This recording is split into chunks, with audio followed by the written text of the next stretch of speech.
দে দে চোখে দে। এই যে এটা হচ্ছে থার্ড আইলেট বলে এটা, চোখের সমস্যাটা বলা হয় থার্ড আইলেট, ঠিক আছে। এটা অনেক সময় সার্জারি করা লাগে, আবার অনেক সময় সার্জারি করা লাগে না। অনেক ডাক্তারই আছে মোটামুটি হচ্ছে আপনার এগুলো সার্জারি পছন্দ করে না, কারণ হচ্ছে এদের রাস্তায় থাকবে স্টিচ ও একেবারে।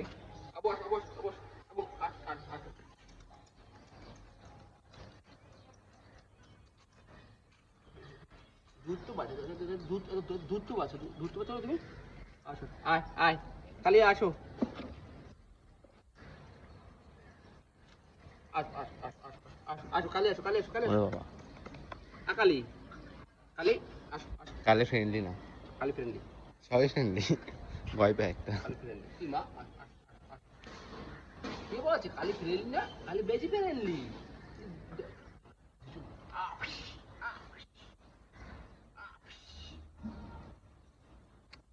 থার্ড আই কেন হয় যেটা বললেন, থার্ড কি? থার্ড আইলিড, এটা অনেক সময় অনেক কারণে হয়, এটা থার্ড আইলিড বলা, third eyelid, eyelid, third eyelid.